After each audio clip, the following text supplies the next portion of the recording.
Thank you for joining us today for today's TT30. Today we're going to discuss preparing your flock for winter.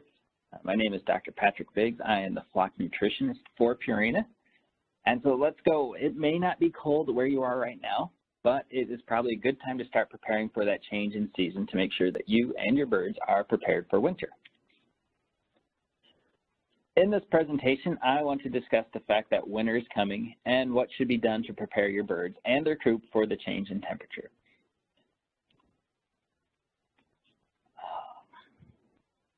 So I guess first off, we need to understand that light stimulates chickens to lay eggs. And to really get a feel for that, we have to understand the importance of light to your hens, and that it's key to keeping them laying eggs in the fall and winter.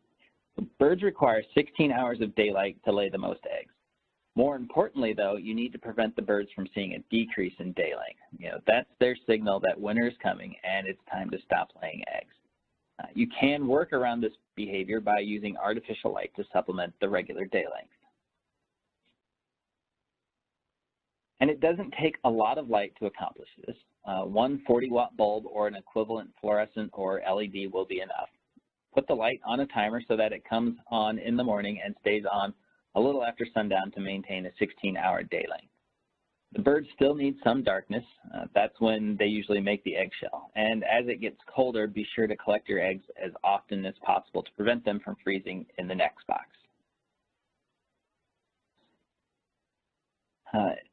And then lighting is an important step, but it's not the only one to prepare the birds for winter. We also need to worry about ventilation, bedding, feed, and water for your birds. During the summer, it was important to let in as much air as possible to keep those birds cool. Now it's time to start shutting the ventilation down to keep the coop warm. Close the windows and keep the main doors closed as much as possible. Eliminate any air leaks around the windows and the nest boxes. Don't close up the vents around the top of the coop. They don't need to be wide open, but they should be open enough to allow some exchange of outside air. Now, there are a few easy ways to tell if your coop is properly ventilated. Remember, moisture is an enemy in this case. So if you see condensation anywhere in the coop, there's not enough airflow inside to keep it dry. Moisture comes from chicken droppings and from simply those birds breathing. This moisture needs a way to escape so it doesn't build up and put chickens at risk for a nasty chill or other illness. And then droppings also contain ammonia, so any strong ammonia smells are a bad sign. These odors should be carried away with proper ventilation. So if you walk into the coop in the morning and get knocked back by ammonia odors, chances are you need to improve your ventilation as soon as possible or risk your chickens getting sick. Some other steps that you can take would be to consider sheltering the run area by putting some plastic around the run to keep the snow out and help to cut down the wind.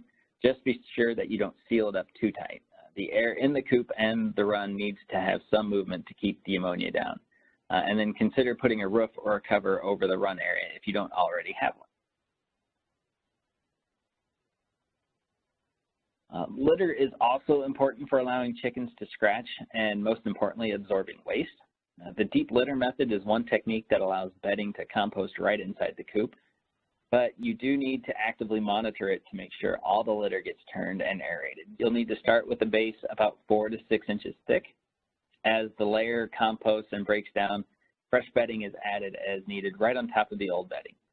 The chickens will do most of the aeration work here as they dig through it, but there may be some areas that just don't get scratched. These will need to be turned by hand. The idea in this process is that the heat produced by the compost will help keep the flock warm in cold temperatures. You clean out the litter in the spring, and then the process can start all over again. Keep in mind that you shouldn't just set it and forget it. With the deep litter method, moisture levels need to be checked. There should be no smell of ammonia, and the bedding should neither be saturated or completely dry. This is a very simplistic description of the deep litter method. So if you're really interested in trying this out, I suggest doing a little more research on how to do it properly. And then as the temperatures drop, feed and water are going to play a larger role in the success of your flock. It sounds simple, but feed and water are going to be vital to keeping your hens alive throughout the winter. Your hens are going to eat more feed during the colder months. That's going to help keep them warm. And make sure that they never run out of feed. Water is also going to be very important. They probably aren't going to drink nearly as much during the winter as they did in the summer, but without water, they're not going to feed, and if they aren't eating, then they aren't staying warm. And it doesn't take very long in very cold weather for this to go badly for your flock. So take steps to ensure that the water doesn't freeze. A heated base or even a heated waterer will make your life much easier. Now, if electricity is an issue in your coop, a heated waterer might be a problem. I would strongly suggest you work on getting electricity to your coop before it's too cold. I'm guessing the first time you have to lug a bucket of water out to your hens during the middle of a blizzard, you're going to be regretting your decision to not have electricity out there. But on the plus side, you will get to spend more time with your hens while you check them to make sure the water isn't frozen. And the exercise that you're going to get is going to be valuable while you carry that water out to the coop. Be sure to check the water several times a day when it gets around or below freezing in your area. It only takes a few hours of being without water to send your birds into a molt and stop egg production, and for them to, for the potential to be very problematic.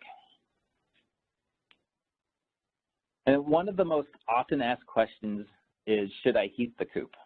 If you have a cold tolerant breed of chicken, then your birds are likely able to tolerate the cold, even in the extremes. Remember that the birds are able to stay warm. Their body temperature is much, much higher than ours, and they have their own winter coat with those feathers and the down.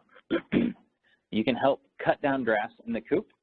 Keeping them out of the wind will help tremendously. You can also consider insulating the coop walls to help retain heat in the coop at night. And if you are using the deep litter method, the coop will be warmer without the need for electricity. Now, if you just can't sleep at night knowing that your hens are having to fend for themselves in the cold, then you need to proceed with caution if you plan to provide heat. Be sure your electricity is safe because a coop fire isn't going to end well for anybody. Only raise the temperature a few degrees, just enough to take the chill off. And then you also need to be prepared for a power outage. The birds can tolerate cold weather if they're used to it, but if it's 70 in the coop and then it's 30 in the coop, the birds are going to suffer because they just aren't used to that cold weather. So be careful and use caution when deciding whether to heat your coop during the winter. And then don't forget about those nest boxes. The hens want to be comfortable while they're in there laying an egg. If it's drafty or cold, they may choose a different location to deposit an egg. If the box opens to the exterior, then be sure that there are no drafts in that nest box. So add some extra bedding material in the nest box and collect those eggs as often as possible to prevent them from freezing and cracking. Frostbite can be an issue if your birds are in a damp and drafty environment. Combs and wattles are susceptible, especially those on birds with large combs. It's uncommon for toes to get frostbitten, but it can happen if the birds are confined to an area that has a frozen surface. Provide plenty of roosts made of wood to allow the birds to get up off of the floor. This will allow them to keep their toes and legs warm. If you have an issue with frostbite, then you need to slowly warm up the affected area. Use a warm foot bath for toes or a warm rag for combs and wattles. Do not use a hairdryer, heat lamp, or any other sorts of direct heat, or don't rub the affected area. Allow the body part to warm up slowly, say around 15 to 20 minutes, and then consult with a veterinarian for proper care and treatment of that bird afterward.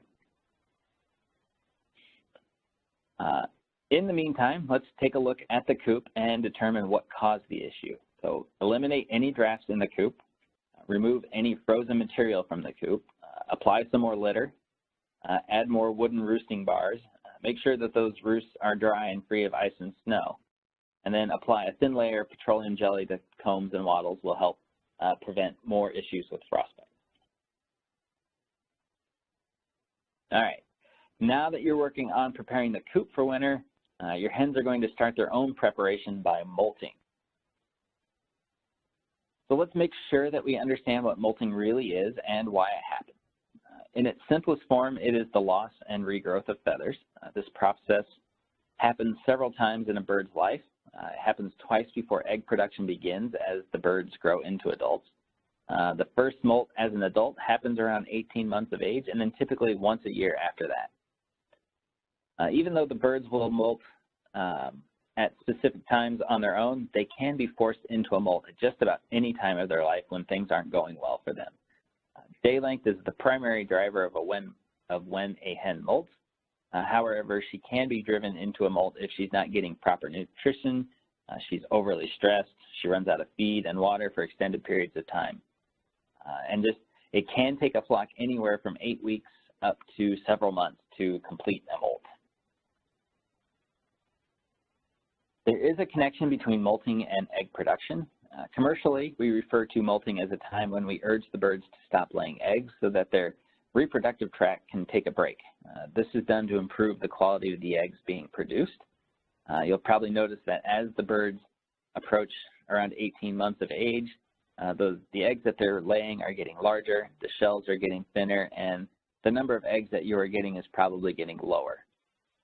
Egg production should almost stop during the molt period. This allows that reproductive tract a chance to rest, and the hen can rebuild some body stores of nutrients. And then after the molt, she's going to lay more eggs. They will be a little smaller than just before the molt, and the shells should be stronger than what she was producing. And then every subsequent laying cycle is going to be shorter than the previous cycle.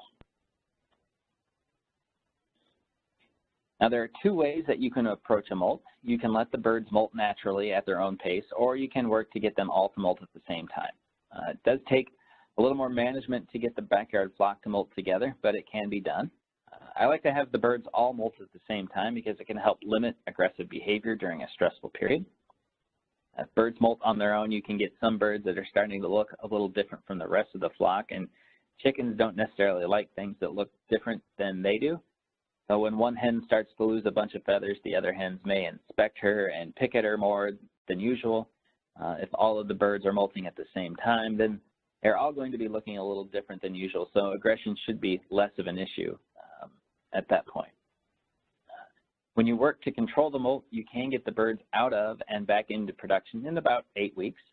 It could take a few months for the flock to be done with the molt if left to their own devices, and oftentimes we hear people with flocks that are kind of in continuous state of molt because they all molt at different times. Now, if you want to help your hens through a molt or want to try to have a little more control over their molting habits, then I put together a little guidance here. First off, we need to consider the timing and the weather. Start the molt about 10 weeks before the temperature is going to fall below 40 degrees Fahrenheit. If you can control the day length, then limit light to 10 hours a day. You'll have to start adding light back to them to help get them ready for laying eggs again. If you can't control the day length, then stop providing them with supplemental lighting and just rely on the natural day length to control those birds' egg production. Now, nutritionally, you can switch them over to flock raiser and remove all supplemental calcium. That's going to encourage the birds to stop laying eggs. While they aren't laying eggs, the hen can make use of the added nutrition in flock raiser to rebuild some body stores as well as regrow feathers. Your birds may lose a little weight during this process, but that's really a good thing. Smaller birds are going to lay better quality eggs when they come back into production. And then once the hens go back on layer feed, they're slowly going to put that weight back on as they age.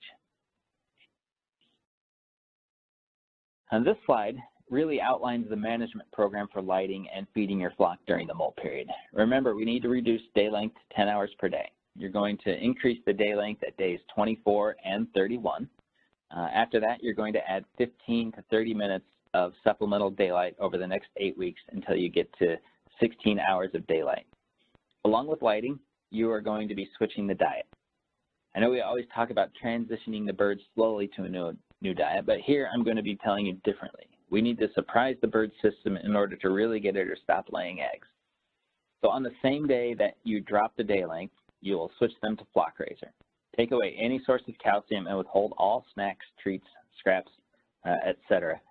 You're also best to keep the birds confined to the coop and run area during this time.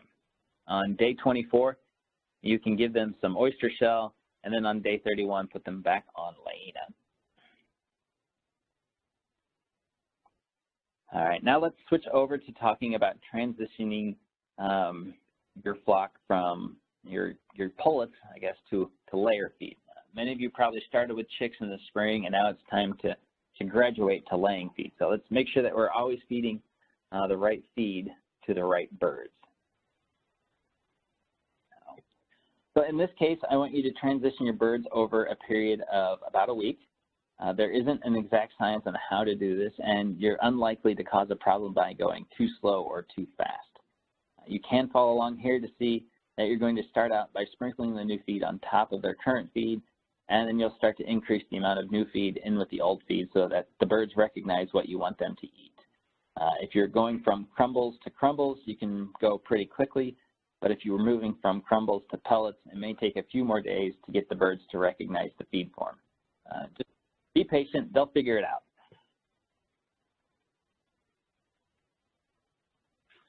Now, hopefully you're familiar with the Purina products at this point, but I will provide a quick recap of the products available. Layina comes in both crumble and pellet form. Both forms contain oyster strong, so it's not necessary to provide supplemental oyster shell to your hens. Start feeding this at 18 weeks of age or first egg, whichever comes first. And then remember to only feed layer feed to hens that are laying eggs. We don't feed layer feed to roosters, or we don't feed laying feed to young birds.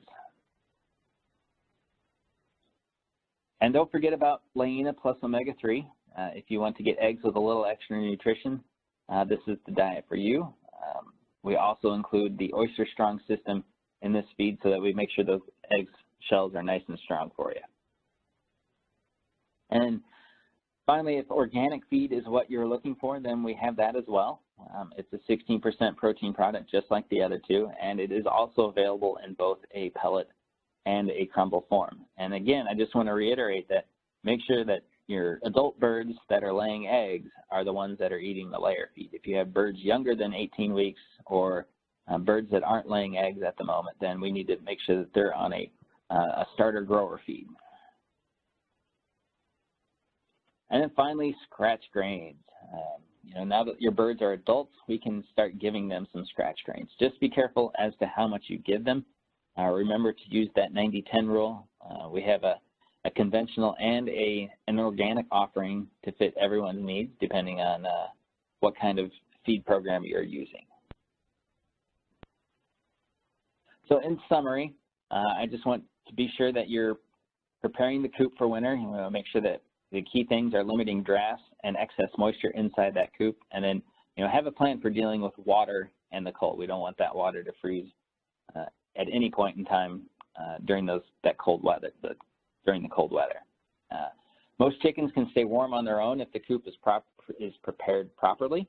Know your breed's tolerance of extreme temperatures. All breeds kind of respond differently to cold and extreme heat, so make sure that you understand what breeds you have and what their ability to tolerate colder and warmer temperatures are. Have a lighting plan in place. Like I said, 16 hours of light between natural and artificial is going to help maintain their egg production. Understand molting and the challenges it's going to present to your flock, and how you have a plan for how to get your birds through that period in their life. And then make sure you're feeding a good quality, Purina feed that is appropriate for your birds. Continuous access to feed and water are going to be very critical in those cold temperatures. Now with that brings us to the end of the presentation, so I want to thank you for your time. If you have any questions, feel free to contact your salesperson, and they will help you get you through those questions.